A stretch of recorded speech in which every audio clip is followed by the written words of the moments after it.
일본 정부가 수백만 톤 규모의 후쿠시마 원전 오염수를 2023년부터 바다에 방류하기로 결정했습니다.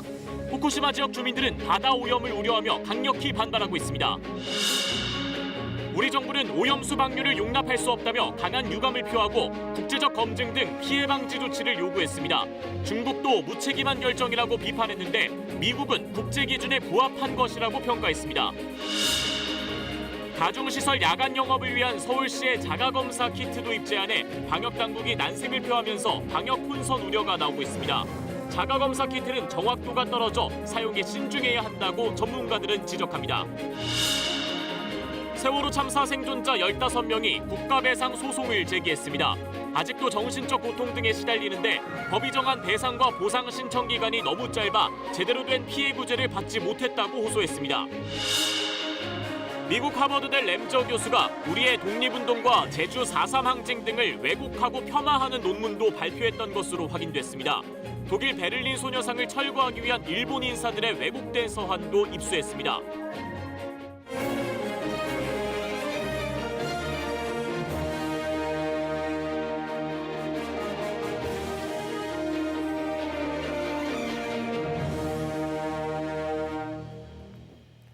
여러분 안녕하십니까? 후쿠시마 원자력 발전소에서 나온 오염수 125만 톤, 일본의 대형 야구장 도쿄돔을 가득 채울 수 있는 양입니다. 지금은 1,050개의 이 저장 탱크 안에 담겨 있는데 일본 정부 끝내 바다에 방류하기로 결정했습니다. 일본과 바다를 맞대고 있는 한국과 중국 등 주변 나라는 물론 일본 안에서도 큰 반발과 논란이 일고 있습니다. 오늘 9시 뉴스 먼저 후쿠시마 현지에 나가 있는 박원기 특파원 연결한 뒤에 이어서 자세한 내용 전해드리겠습니다. 박원기 특파원, 지금 후쿠시마 원전 근처인가요? 네, 후쿠시마 원전에서 북쪽으로 약 5km 떨어진 바닷가에 있습니다. 후쿠시마 원전의 오염수 방류에 가장 먼저 영향을 받을 수 있는 어촌이 있는 곳이기도 한데요. 일본 정부는 오늘 관계 강요 회의를 열고 후쿠시마 원전 오염수의 해양 방류 방침을 확정했습니다. 配慮を進め、福島の復興を成し遂げるためには避けて通れない課題であります。 2011년 동일본 대지진 당시 이곳에선 수소 폭발 사고가 있었습니다. 이후 사고로 벌어진 틈새에 빗물과 지하수 등이 유입되면서 방사성 물질이 포함된 오염수가 하루 평균 140톤씩 발생했는데요. 도쿄전력은 지금까지 이 오염수를 다핵종 제거 설비라는 시설로 걸러 원전 구역 내 저장 탱크에 보관해왔습니다. 하지만 내년 가을쯤이면 저장 공간이 포화에 이르면서 해양 방류 말고는 방법이 없다. 이게 지금까지 일본 정부의 주장이었는데요. 오늘 결정으로 이 주장에 결국 쐐기를 박았습니다. 네, 그렇다면 일본 정부는 앞으로 오염수 처리를 어떻게 하겠다는 겁니까? 네, 앞으로 2년 뒤인 2023년부터 방류를 시작하겠다는 게 기본 계획입니다. 그 후 30년 내지 40년에 걸쳐서 양을 조금씩 나눠가지고 오염수를 모두 처분하겠다는 건데요. 문제는 오염수를 다핵종 제거 설비로 걸러도 트리튬이라는 방사성 물질은 기술적으로 걸러내기가 어렵다는 것이었는데요. 일본 정부 측은 이 트리튬 오염수를 희석해서 식수 기준의 7분의 1 수준까지 농도를 낮춘다는 대책도 내놓았습니다. 하지만 여전히 안전이 검증되지 않는 데다 지금 준비 중인 원전 폐로 작업이 본격화하면 훨씬 많은 양의 고농도 오염수가 얼마나 더 나올지 가늠하기도 어렵습니다. 이 때문에 직접 영향권에 있는 어민과 후쿠시마현 주민들은 크게 반발하고 있는데요. 직접 취재했습니다. 후쿠시마 원전에서 6km 떨어진 어촌 마을.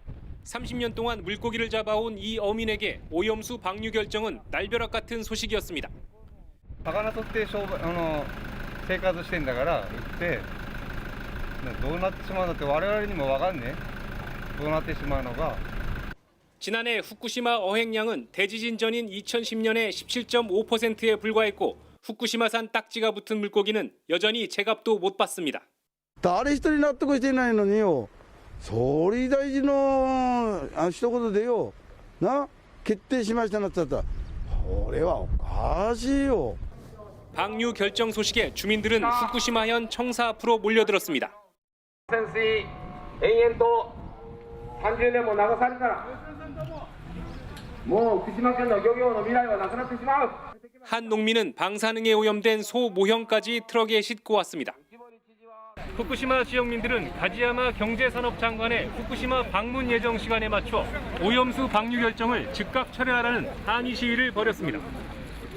とっても心配です。もう子供たちと海には行けないし、お魚は食べれないと思ってます。 이들은 방류 대신 오염수를 장기간 육상에 보관하는 등 대안을 마련할 것을 촉구했습니다. 福島県民に不利益をもたらす可能性のあるあらゆる事業の即刻停止を求めること。 스가 총리 집무실이 있는 도쿄관저 앞에서도 이틀째 시위가 이어졌습니다. 도쿄올림픽 100일을 하루 앞두고 결정된 오염수 해양 방류. 후쿠시마 부흥에 대한 기대는 좌절과 분노로 바뀌고 있습니다. 후쿠시마에서 KBS 뉴스 박원기입니다. 네, 정부는 이런 일본의 결정에 대해 강하게 유감을 표하고 국민의 안전을 위해서 필요한 조치를 다해 나갈 거라고 밝혔습니다. 일본 대사도 불러 정보 공개와 검증을 촉구했습니다. 강푸른 기자입니다. 정부는 절대 용납할 수 없다는 말로 강한 유감의 뜻을 밝혔습니다. 안전과 해양 환경에 위험을 초래할 뿐만 아니라 일본의 최인접국인 우리나라와 충분한 협의 및 양해 없이 이루어진 일방적인 조치였습니다.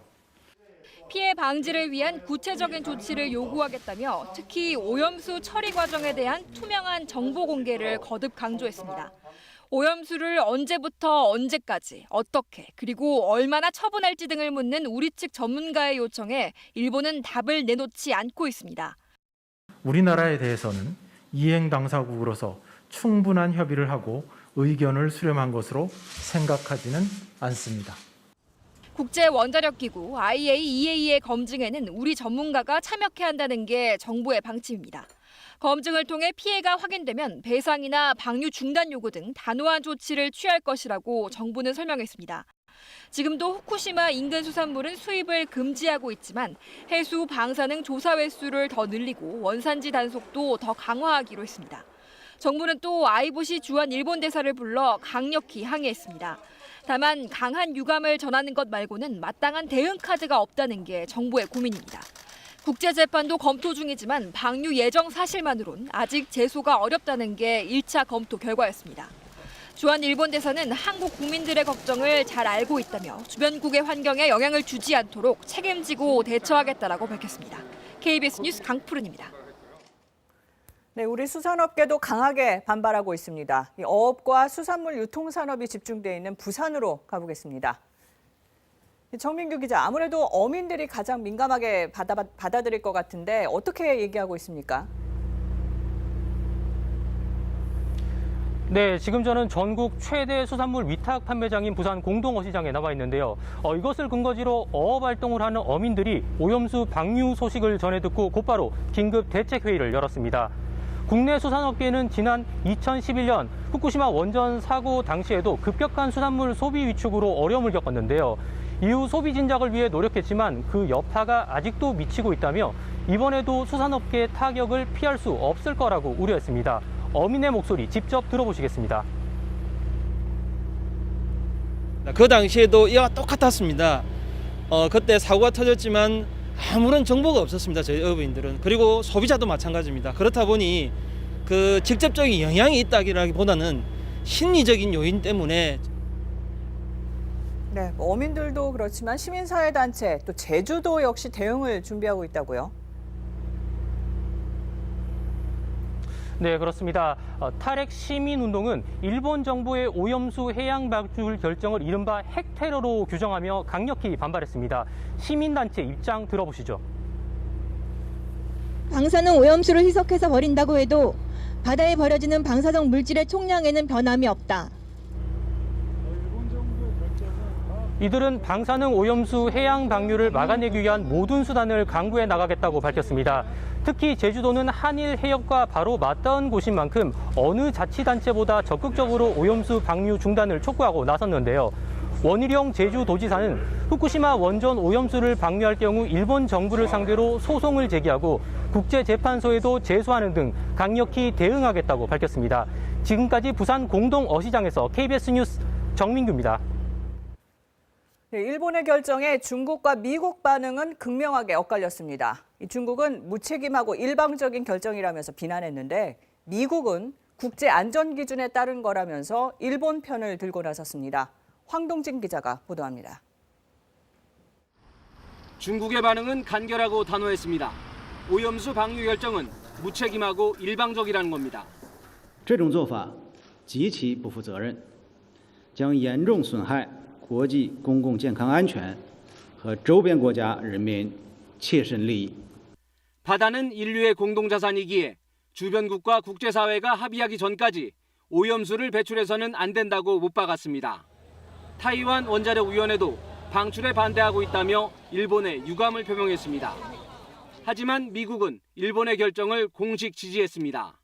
미 국무부는 일본이 여러 선택과 효과를 따져서 투명하게 결정했으며 국제적으로 수용된 핵 안전 기준에 따라 결정했다고 설명했습니다. 토니 블링컨 미 국무장관도 트위터를 통해 일본의 투명한 결정에 감사한다면서 일본 정부가 국제원자력기구 IAEA와 계속 협력하길 기대한다고 적었습니다. 국제원자력기구도 일본의 결정이 국제 관행에 부합한다고 밝혔습니다. At Japan's request, the IAEA stands ready to provide technical support in reviewing the plan's safe and transparent implementation. 한편 이번 일본의 결정을 전하면서 미국은 일본이 쓴 처리수, IAEA는 제어된 물이라는 표현을 쓴 반면 중국과 국제환경단체, BBC 등 영국 언론은 오염수와 방사성 물이라는 표현을 써서 대조를 보였습니다. KBS 뉴스 황동진입니다. 네, 일본 정부는 원전 오염수를 방류해도 문제가 없다고 말하고 있는데 실제로 그럴까요? 이 한국을 비롯해서 주변 나라에 어떤 영향을 미칠 수 있는지 또 어떤 물질이 어떻게 위험한 건지 과학적으로 따져보겠습니다. 서울대학교 원자핵공학과 서균열 교수와 함께합니다.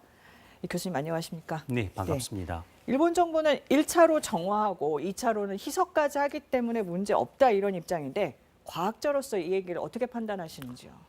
물론 맞는 말인데요. 네. 문제는 양이죠. 그러니까 지금 125만 톤, 내년이면은 130, 내년이면 140만 톤. 그러니까 지금 말씀드리고 있는 이 양이요. 올림픽 규격 수영장 600개 현재로서 네. 내년 700개 한번 상상이 가세요. 그렇게 많은 양을 정화한 적도 또 희석한 적도 없습니다. 여기에 그 문제의 본질이 있는 것이라서 부분적으로는 되겠죠. 그렇지만 완전히 깨끗하다. 이거는 있을 수가 없는 일이죠. 네, 일본 계획대로 이제 앞으로 2년 뒤부터 방류가 시작이 되면 이 오염수가 우리나라까지 어떤 경로로 또 얼마나 걸려서 오게 될까요? 일단 두 가지 경로가 있는데요. 네.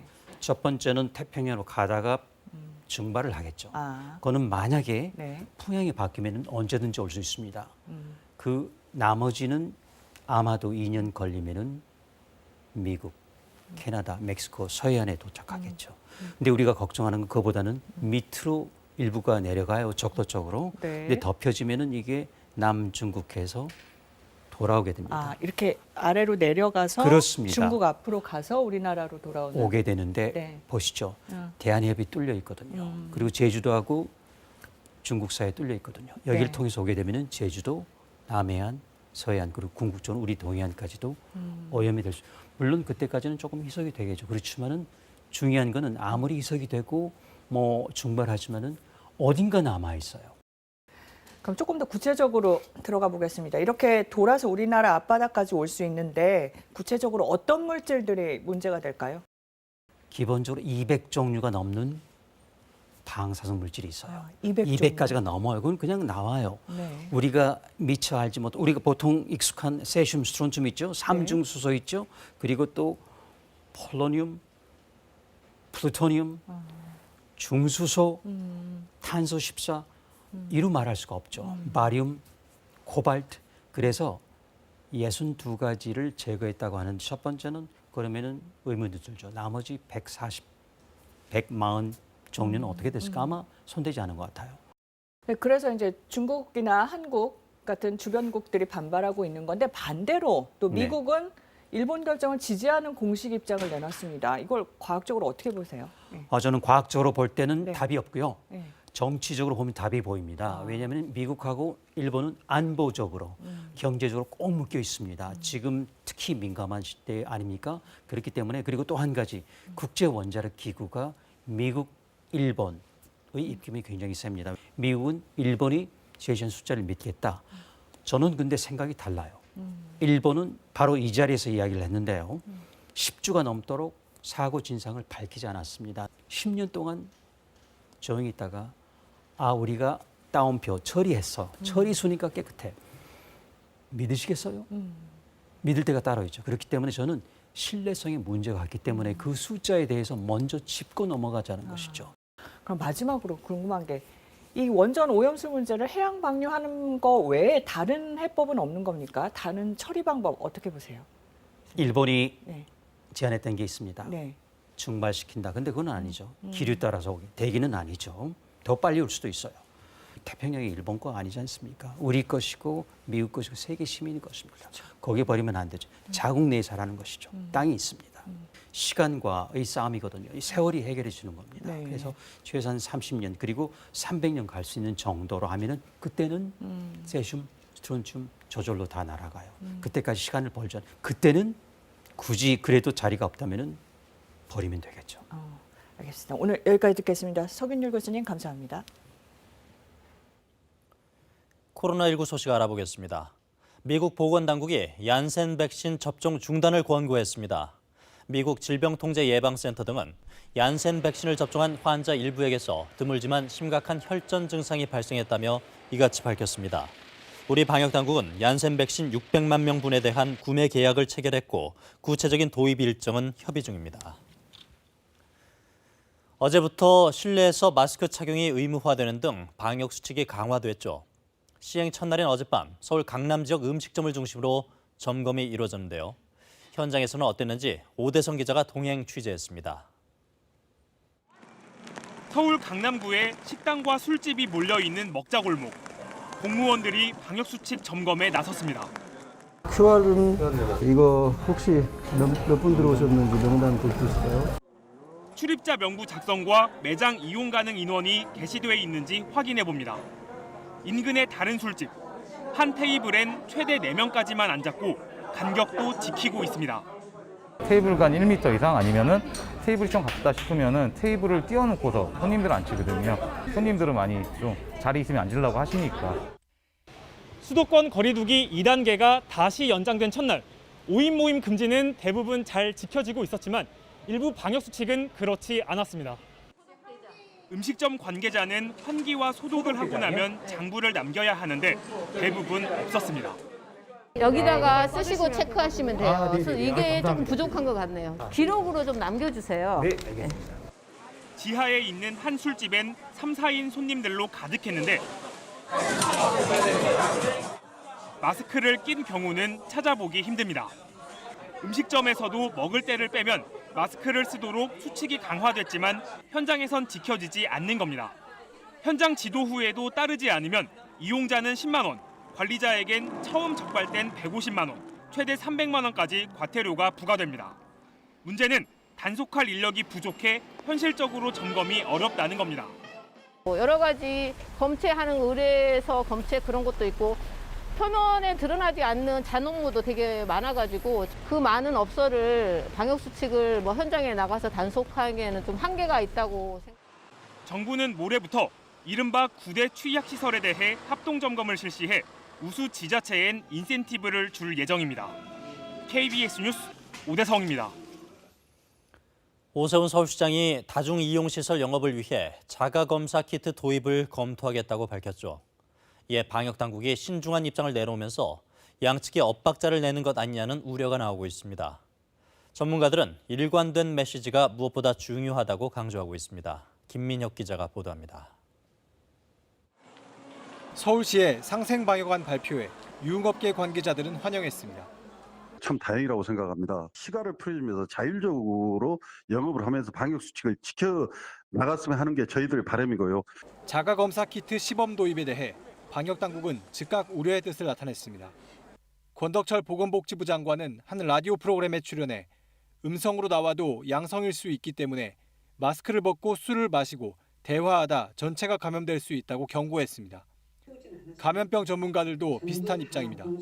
그거는 조금 위험해요. 이게 스스로 검사를 하는 거잖아요. 검체 채취를 충분히 많이 하지 않으면 민감도가 안 그래도 낮은데 더 떨어질 수 있습니다. 양측의 입장 차이가 자칫 방역 혼선으로 비춰질 수도 있는 상황으로 확산되자 방역당국과 서울시는 일방이 아닌 협의를 통한 정책 추진을 강조했습니다. 무엇을 강행하는 것처럼 비춰지는 보도는 사실은 정확한 보도는 아닙니다. 정확하려면 중대본과 앞으로 그 시행 방법과 시기에 대해서 긴밀히 논의하고 협의하고. 전문가들은 방역 현장에서 지침이 헷갈리면 감염 확산으로 이어질 수 있다며 일관된 메시지의 중요성을 강조합니다. 지금 너무 섣불리 발표를 하다 보니까 시민들이나 또 방역 의료 전문가들도 현장 요원들도 상당히 혼선을 느끼게 되는 것 같습니다. 또 4차 유행을 막으려면 과감하고 선제적 조치가 필요하다며 진단검사 역량을 더 늘려야 한다고 조언합니다. 마스크 쓰니까 다른 감염 질환 다 줄었어요. 그런 와중에서도 코로나는 크게 유행했잖아요. 빠르게 검사를 해서 찾아내는 방법밖에 없거든요. 방역당국은 현재의 진단검사 역량을 최대한 활용해 검사 대상을 더 확대할 것이라고 밝혔습니다. KBS 뉴스 김민혁입니다. 오세훈 시장이 취임 뒤 처음 참석한 화상국무회의에서도 자가검사 키트 논의가 뜨거웠습니다. 오 시장은 재차 도입 필요성을 강조한 반면 방역당국은 그걸로는 부족하다며 선을 그었는데요.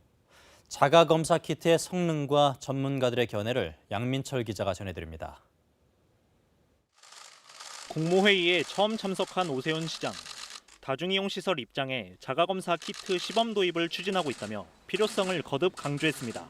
그 장소에 입장이 가능한가를 판단하는 건데요. 그렇기 때문에 더더군다나 필요하다는 겁니다. 그러나 아직 국내에서 허가된 자가검사 키트는 없습니다. 해외 일부 국가에서 자가검사용 승인을 받아 수출하는 국내 업체들도 있지만 이 키트들도 원래는 자가검사용이 아닌 전문가용 제품입니다. 여기에다 대부분 자가검사 키트에 사용되는 신속항원 검사는 기존의 유전자 증폭 검사, 즉 PCR 검사보다 정확도가 떨어집니다. PCR 검사와 신속항원 검사 제품의 진단 능력을 비교한 결과 확진 환자를 양성으로 제대로 진단하는 비율인 민감도가 신속항원 검사는 PCR 검사의 17.5% 수준까지 떨어질 수 있는 것으로 나타났습니다. 민감도가 낮으면 실제 감염 환자가 음성 판정을 받을 수 있는 만큼 전문가들은 우려를 나타내고 있습니다. 민감도가 높아야지만 선별검사로서의 기능을 제대로 할 수가 있거든요. 위 음성 결과가 많기 때문에 실제로는 걸러내는 그 실효성도 없고 비용 효과적이지 않다. 방역당국은 자가검사 키트 도입은 검토한다면서도 어디까지나 보조수단이라고 선을 그었습니다. 주기적이고 반복적으로 이용하는 시설 등에 한해 사용할 수 있다는 겁니다. 자가검사 키트 사용을 전제로 한 유흥업소 등에 대한 그런 방역 수칙을 완화하는 어렵다라는 취지입니다. 하지만 서울시는 외국에서 광범위하게 보급되고 있다고 맞서고 있습니다. 정부와 서울시는 다음 주부터 협의에 들어갈 예정입니다. KBS 뉴스 양민철입니다. 네, 사흘 뒤면 벌써 7년이 됩니다. 하지만 누군가에겐 여전히 생생한 오늘입니다. 세월호 희생자 가족과 지인 그리고 살아남은 172명 생존자들 얘기입니다. 그날 그 순간 더 많은 사람을 구하지 못했다는 자책에 스스로를 미워하기까지 했습니다. 7년째 4월의 봄날을 앞두고 세월호에서 살아남은 사람들이 국가를 상대로 배상을 요구하고 있습니다. 임현희 기자가 보도합니다. 침몰하는 세월호에서 소방호스를 몸에 묶고 학생들을 구조해 파란 바지의 의인으로 불리는 김동수 씨. 당시 화물차 운전기사로 학생들과 침몰하는 배에 갇혔다가 구조됐습니다. 김 씨는 당시 충격으로 지금까지 7년째 고통 속의 트라우마와 싸우고 있습니다. 최근에도 정신적 괴로움에 다량의 약을 복용해 응급실로 옮겨지기도 했습니다. 김 씨 부인은 트라우마와 싸우는 남편을 곁에서 돕는 것보다 일부의 왜곡된 시선에 더 큰 상처를 받는다고 호소합니다.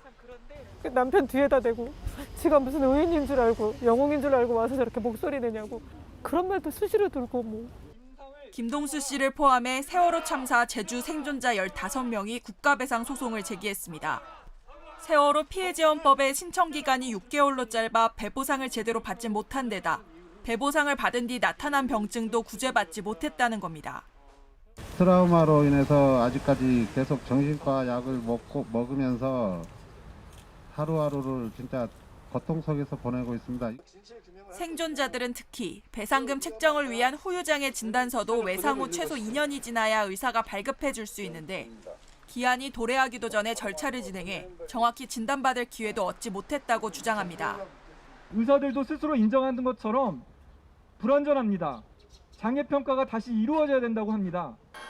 2014년 4월 16일 전남 진도군 앞바다에서 세월호 침몰 참사가 발생한 지 7년.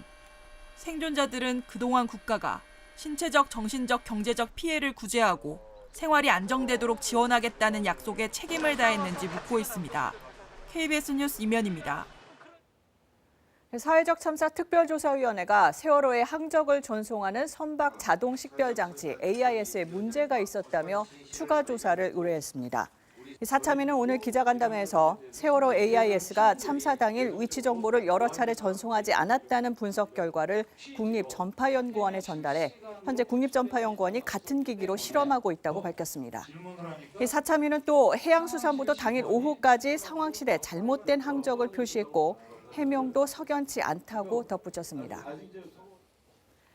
네, 세월호만의 얘기는 아닙니다. 대구 지하철 화재, 또 이천 물류창고 화재처럼 큰 상처를 남긴 대형 참사 뒤에는 언제나 피해자들의 한숨과 눈물이 있습니다.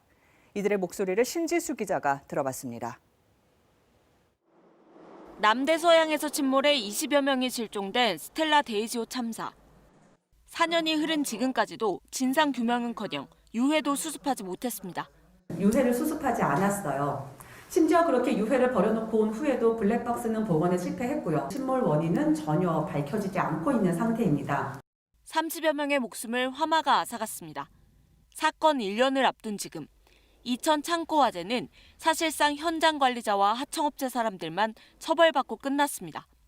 제발 앞으로는 이런 일이 없도록 책임자들이 그리고 책임을 져야 되는 사람들이 일을 제대로 해줬으면 합니다. 대구 지하철 참사로 가족을 잃은 전재영 씨는 참사 날이면 마음이 복잡해집니다. 주민들 반대 여론으로 추모식이나 기념사업을 진행하는 게 순탄치 않기 때문입니다. 그 주민들은 이런 추모사업, 추모시설이 자기들 주변에 있는 걸 반대하고 그래서 매년 2월 18일 날 주민들하고 우리하고 싸움을 하고 있습니다. 2년 전 남동생은 건설 현장에서 떨어져 숨졌습니다. 한 해 2,000명 가까이가 일터에서 목숨을 잃는 우리 현실이 사회적 참사라는 걸 누나는 그때부터 깨달았습니다. 대안으로 마련됐다는 중대재해기업처벌법은 반쪽짜리로 받아들여집니다. 발주처 처벌도 빠지고 소규모 사업장 노동자들은 제외되고 유예되었습니다. 죽음마저 차별하는 법이 되어 너무 개탄스럽습니다. 두 번 다시 이런 추락사가 반복되지 않도록 제도 개선이 이루어져야 합니다. KBS 뉴스 신지수입니다. 네, 정치권 소식입니다. 4.7 재보궐선거 패배 이후에 민주당 안에서는 계속 패배 원인을 놓고 논쟁이 이어지고 있습니다. 당심과 민심의 괴리 그리고 조국 사태 논란은 당 지도부 선거 국면에서도 쟁점으로 작용하고 있습니다. 오늘 원내대표 후보 토론회에서도 온도차는 확연했는데요. 개현우 기자가 보도합니다. 선거 패배 뒤 민주당 쇄신을 끌고 갈 첫 관문인 원내대표 선거. 친문대 비주류 후보는 선거 패인에서부터 시각차를 보였습니다. 제대로 해보라고 180석의 의석을 만들어 주셨지만 국민의 눈높이에 미치지 못했습니다. 다시는 돌이킬 수 없는 강력한 개혁을. 민심을 읽는 데 부족했고 성인지 감수성은 떨어져 내로남불이 되었습니다. 변화와 혁신의 출발은 국민 공감력 회복 그리고 실천을. 당내 초선 의원들이 선거 패인으로 이른바 조국 사태를 꼽은 뒤 강성 지지층이 반발하고 나선 상황. 조국 사태가 선거 패인이냐에 대해서도 다른 목소리를 냈습니다. 국가의 범죄 수사 업무를 총괄해서 책임지고 있는 이 검찰총장이 인사에 개입한 부적절한 사건이었다. 지난해 이 총선을 통해서 충분히 국민들의 평가와 심판을 받았다. 총선을 통해서 극복은 됐지만 어쨌든 젊은 층의 공정에 대한 문제에 대해서는 의심을 가질 수밖에 없었다. 조국 사태 자체를 논하는 것이 마치 금기를 넘는 것처럼 하는 이런 당의 문화는 옳지 않다. 두 사람은 임기 말 청와대와 당 관계에 대해서도 전면적인 협력 체계를 갖추겠다, 당 주도로 관계를 재정립하겠다로 엇갈렸습니다. 쇄신과 반성의 용어는 같지만 온도차와 방향성에서 차이가 분명한 두 흐름이 당내에서 충돌하고 있는 건 분명합니다. 오는 16일 선출될 원내대표 선거 결과가 1차적으로 당내 쇄신 방향의 가늠자가 될 것으로 보입니다. KBS 뉴스 개헌우입니다.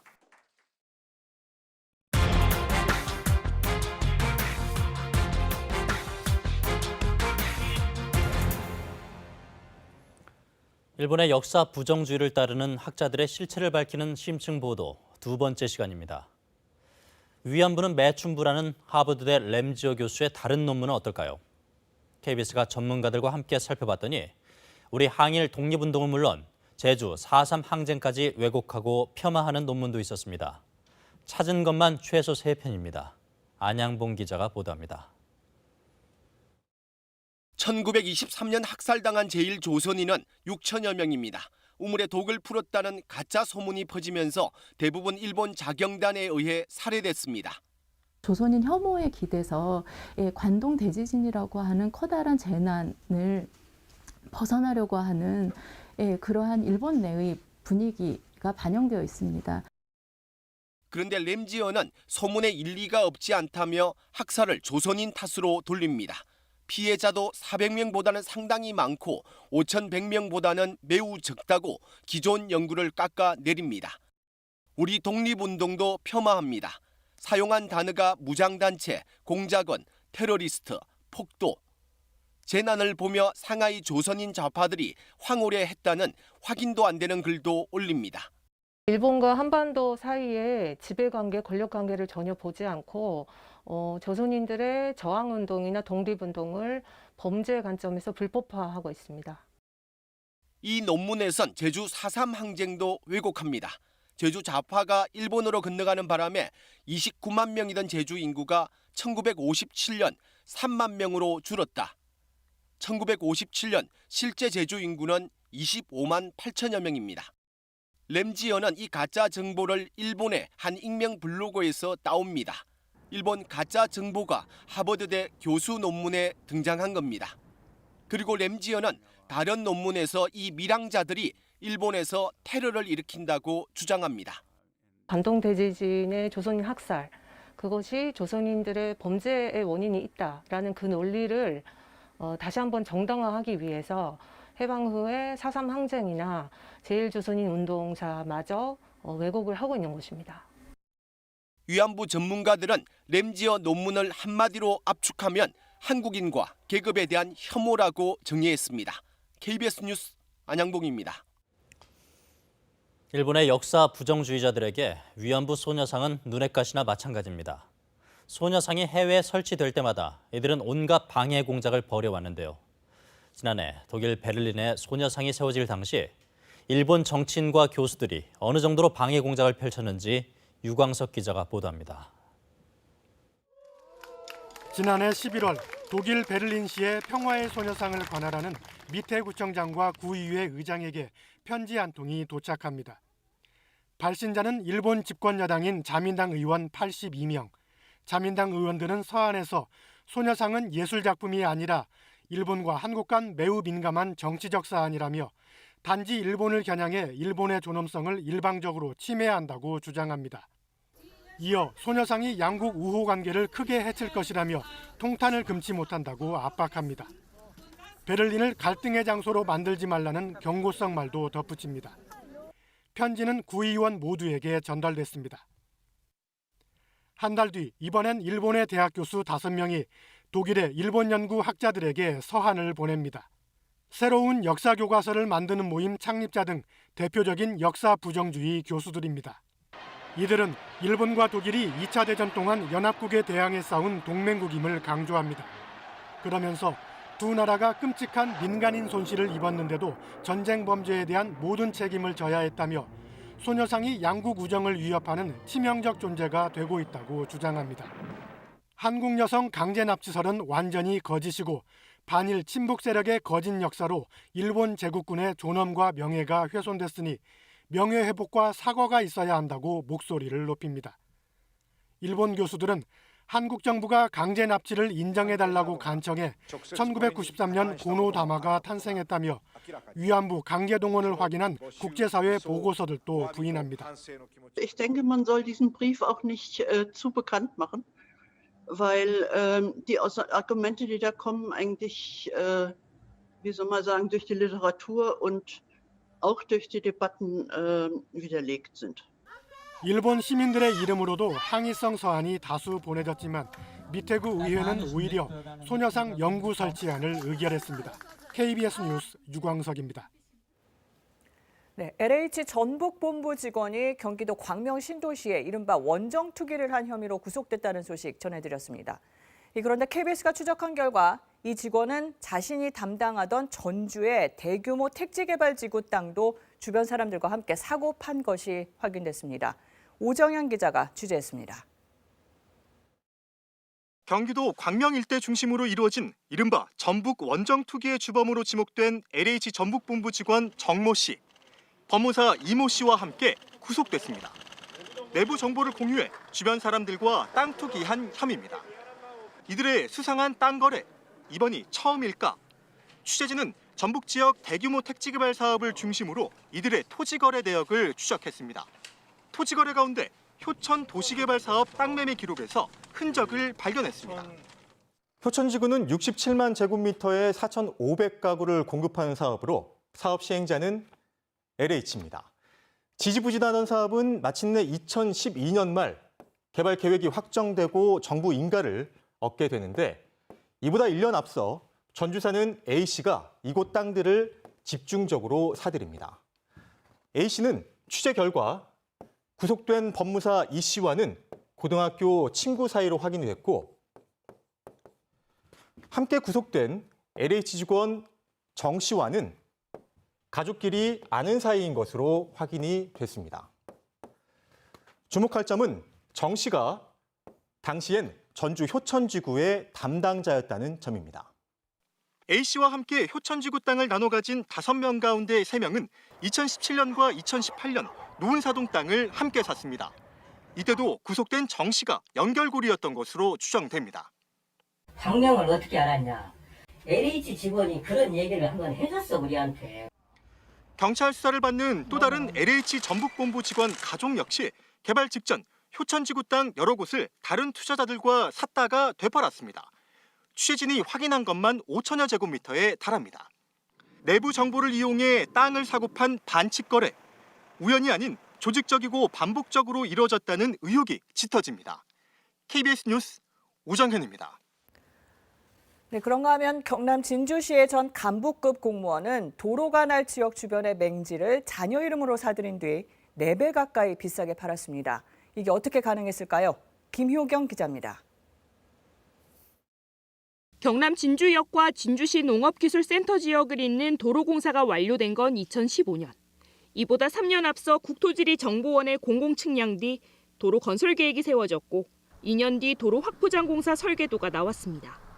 도로공사를 위해 보상이 이뤄진 땅은 모두 36필지. 하지만 이 가운데 23필지는 애초 설계도에 없는 도로를 만들기 위해 보상한 것으로 드러났습니다. 도로와는 전혀 무관한 땅을 사들여 진입도로를 닦아줬습니다.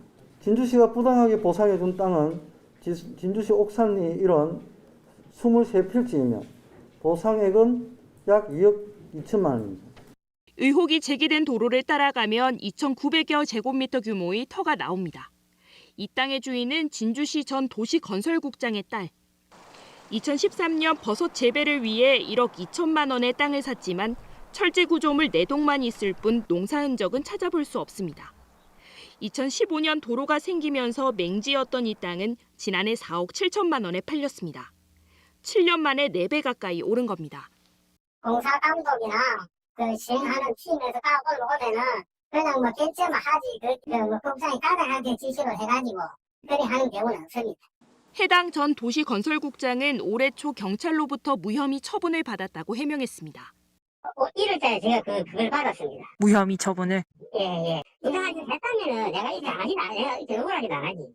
류재수 진주시 의원은 애초 계획과 다른 도로를 닫기 위한 의회 예산 심의도 받지 않았다며 당시 담당 공무원 3명을 직권남용과 업무상 배임, 부패방지법 위반 혐의로 검찰에 고발했습니다. KBS 뉴스 김효경입니다.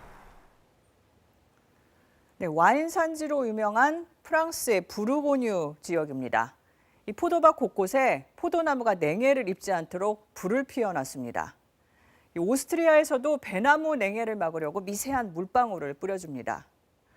우리나라도 오늘 밤부터 중부 내륙 지역에 한파주의보가 발령됐습니다. 역대 가장 늦은 한파주의보인데요. 지난달에는 기온이 워낙 높아서 유난히 꽃이 빨리 피더니 내일과 모레는 꽃샘추위입니다. 과수농가가 비상입니다. 이정훈 기상전문기자가 보도합니다. 활짝 핀 벚꽃 사이로 검게 변한 꽃잎이 보입니다. 지난해 이맘때 찾아온 꽃샘추위에 일찍 핀 꽃이 얼어버렸습니다. 올해도 안심할 수 없는 상황입니다. 충남 예산의 한 사과 재배 농가. 인공 수분 작업이 한창입니다. 지난달 역대 최고를 기록할 만큼 기온이 높아 평년보다 열흘 일찍 꽃이 핀 덕입니다. 하지만 꽃샘추위 소식에 농민의 마음이 편치 않습니다. 이 안에 있는 암수술이 냉해로 인해서 죽어버리면 이 꽃이 필요가 없는 거예요. 사과가 안 되고. 당장 밤사이 날씨가 급격히 추워집니다. 기상청은 중부 내륙과 전북과 경북의 일부 지역에 한파주의보를 내렸습니다. 하루 새 최저 기온이 10도 이상 급강하할 것으로 예보됐기 때문입니다. 3월 역대 최고 기온에 이어 4월 중순에 역대 가장 늦은 한파주의보가 내려졌습니다. 이들 지역은 아침 기온이 0도 안팎까지 떨어지면서 서리가 내릴 확률도 큰 것으로 예보됐습니다. 벚꽃의 경우 영하 1.7도 이하의 기온에 30분만 노출돼도 냉해를 입게 됩니다. 농가에서는 송풍장치나 미세살수장치 등 냉해 예방시설을 미리 가동하는 것이 좋습니다. 예방시설이 없는 곳에서는 금속 용기에 등유 등을 넣고 불을 피워 과수원 온도를 높일 수 있습니다. 등유 3리터를 사용할 경우 80분 동안 외기 온도에 비해서 2도씨가량 높일 수 있는. 다만 이러한 연소 방법은 화재 위험이 크기 때문에 미리 주변의 낙엽 등 탈 수 있는 물질을 제거해야 합니다. KBS 뉴스 이정훈입니다. 세계적인 반도체 부족 사태 속에서 백악관이 관련 기업들과 회의를 열었습니다. 바이든 미국 대통령은 이 자리에서 반도체 분야에 공격적 투자를 하겠다며 중국을 견제하겠다는 뜻을 분명히 했습니다. 워싱턴 김양순 특파원의 보도입니다. 바이든 미 대통령이 반도체 재료인 웨이퍼를 손에 들었습니다. These chips, these wafers, are batteries, broadband. It's all infrastructure. This is infrastructure. We need to build the infrastructure of today. 반도체 칩 품귀 현상으로 미국 자동차 생산에 차질이 빚어지자 백악관이 19개 글로벌 기업을 긴급 소집한 자리에 섭니다. 중국의 반도체 굴기를 언급하며 미국도 공격적 투자에 나서겠다고 밝혀 대중국 견제 의지를 분명히 했습니다. China and the rest of the world is not waiting, and there's no reason why Americans should wait. 백악관의 회의에서 단기적으로는 반도체 공급망의 투명성을 개선하고 장기적으로는 수요 예측을 개선할 것을 논의했다고 밝혔습니다. 미국 내 반도체 공장 증설과 대규모 사회 기반 시설 건설 등 적극적인 투자를 촉구하는 발언도 나온 것으로 전해졌습니다. 회의 직후 인텔은 우리 돈 22조 원가량을 투자해 차량용 반도체를 만들겠다고 전격 발표했습니다.